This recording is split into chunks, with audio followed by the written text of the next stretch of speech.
स्कंध 5वा, अध्याय 11वा. राजा रहुगणाला भरताचा उपदेश. जड भरत म्हणाला, राजा तू अज्ञानी असून सुद्धा पंडिताप्रमाणे वरवर पाहता तर्कवितर्कयुक्त गोष्टी बोलत आहेस. म्हणून काही श्रेष्ठ ज्ञानी लोकांत तुझी गणना होऊ शकत नाही. या व्यवहाराला तत्वज्ञानी पुरुष तत्वविचाराच्या वेळी सत्यरूपाने स्वीकारित नाहीत. हे राजा, लौकिक व्यवहारांप्रमाणे वैदिक व्यवहार सुद्धा सत्य नाहीत. कारण वेदवाक्ये सुद्धा मुख्यतः गृहस्थांना उचित अशा यज्ञविधीच्या विस्तारानेच व्यापलेली आहेत. राग द्वेषादी दोषांनी विरहित विशुद्ध तत्वज्ञानाची पूर्ण अभिव्यक्ती खरे पाहता त्यात सुद्धा झालेली नाही. गृहस्थाला उचित अशा यज्ञादी कर्मांनी प्राप्त होणारे स्वर्गादी सुख ज्यांना स्वप्नाप्रमाणे त्याज्य वाटत नाही, त्यांना तत्वज्ञान समजावून सांगण्यास साक्षात उपनिषद वाक्ये सुद्धा समर्थ नाहीत. जोपर्यंत मनुष्याचे मन सत्व रज किंवा तमोगुणाच्या अधीन असते, तोपर्यंत तो कोणतेही बंधन न पाळता त्याच्या ज्ञानेंद्रिये आणि कर्मेंद्रियांनी शुभाशुभ कर्मे करीत राहतो. हे मन वासनामय विषयासक्त गुणांनी प्रेरित विकारी आणि पंचमहाभूते व इंद्रिये या 16 कलांमध्ये प्रमुख आहे. हेच निरनिराळ्या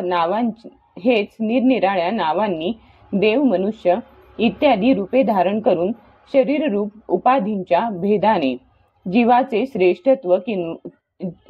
श्रेष्ठत्व किंवा कनिष्ठत्व याला कारणीभूत होते. हेच मायेचे आवरण असलेले मन संसार चक्रामध्ये गुंतवणारे आहे. हेच देहाच्या अभिमानी असलेल्या जीवाशी संधान बांधून त्याला कालक्रमाने प्राप्त झालेल्या तीव्र सुख दुःख आणि या व्यतिरिक्त मोहरूप अशा फलांची प्राप्ती करून देते. जोपर्यंत हे मन असते तोपर्यंतच जागेपणीचे आणि स्वप्नावस्थेतील व्यवहार प्रकाशित होऊन ते जीवाला दिसतात. म्हणून पंडित मनालाच या त्रिगुणमय अधम संसाराचे आणि गुणातीत परमोत्कृष्ट मोक्षपदाचे कारण आहे असे सांगतात. विषयासक्त मन जीवाला संसार संकटात टाकते. तेच विषयहीन झाल्यावर त्याला शांतिमय मोक्षपद प्राप्त करून देते. जसे तुपाने भिजलेली वात खाणाऱ्या दिव्यातून धूर असलेली काजळी निघते आणि जेव्हा तूप संपते तेव्हा नाहीशी होते आणि नंतर ती आपले कारण असलेल्या अग्नितत्वामध्ये विलीन होते. त्याचप्रमाणे विषय आणि कर्मांमध्ये आसक्त झालेले मन निरनिराळ्या वृत्तींचा आश्रय घेऊन राहते आणि त्यातून मुक्त झाल्यावर ते आपल्या तत्वामध्ये विलीन होते. हे वीरवरा, 5 कर्मेंद्रिये, 5 ज्ञानेंद्रिये आणि 1 अहंकार या 11 मनाच्या वृत्ती आहेत. तसेच 5 प्रकारची कर्मे, 5 तन्मात्रा आणि 1 शरीर हे 11 त्याचे आधारभूत विषय समजले जातात. गंध, रूप, स्पर्श, रस आणि शब्द हे 5 ज्ञानेंद्रियांचे विषय होत. मलत्याग, संभोग, जाणे येणे, भाषण आणि देणे घेणे इत्यादी क्रिया हे 5 कर्मेंद्रियांचे विषय आहेत.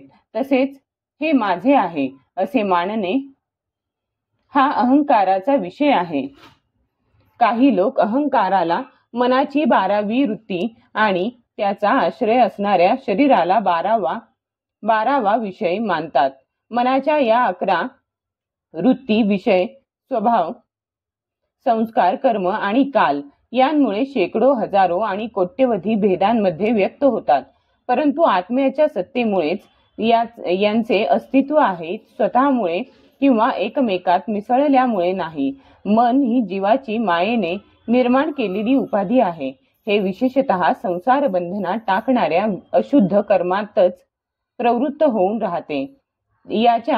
यावरील वृत्ती प्रवाह रूपाने नित्यच असतात.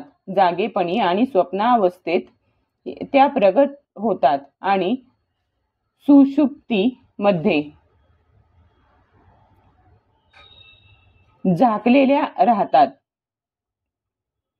या दोन्ही अवस्थांमध्ये विशुद्ध चिन्मात्र असणारा क्षेत्रज्ञ मनाच्या या वृत्तींना साक्षी रूपाने पाहत राहतो. हा क्षेत्रज्ञ परमात्मा सर्वव्यापक जगताचे आदी कारण परिपूर्ण प्रत्यक्ष स्वयंप्रकाश अजन्मा ब्रह्मदेवाचाही नियामक आणि आपल्या अधीन असणाऱ्या मायेच्या द्वारा सर्वांच्या अंतःकरणात राहून जीवांना प्रेरित करणारा सर्व भूतांचा आश्रयरूप असा भगवान वासुदेव आहे. जसा वायू सर्व स्थावर जंगम प्राण्यांमध्ये प्राणरूपाने प्रविष्ट होऊन त्यांना प्रेरणा देतो, त्याचप्रमाणे तो परमेश्वर भगवान वासुदेव सर्व साक्षी आत्मस्वरूपाने या संपूर्ण प्रपंचात ओतप्रोत भरलेला आहे. जोपर्यंत मनुष्य ज्ञानोदयाच्या योगाने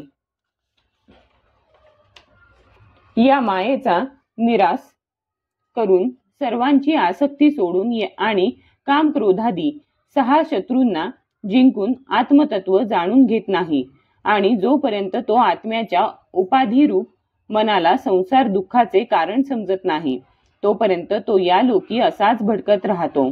कारण त्याचे चित्त त्याचा शोक, मोह, रोग, राग, लोभ, वैर इत्यादी संस्कार तसेच ममता यांची वाढ करीत राहते. हे मनच तुझा मोठा बलवान शत्रू आहे. तू त्याची उपेक्षा केलीस तर त्याची शक्ती आणखी वाढते. जरी तो शत्रू संपूर्णपणे मिथ्या आहे तरी सुद्धा त्याने तुझ्या आत्मस्वरूपाला आच्छादित करून ठेवले आहे. म्हणून तू स्वतः श्री गुरु आणि श्रीहरींच्या चरणांच्या उपासनेच्या अस्त्राने त्याला मारून टाक. अध्याय 11 समाप्त.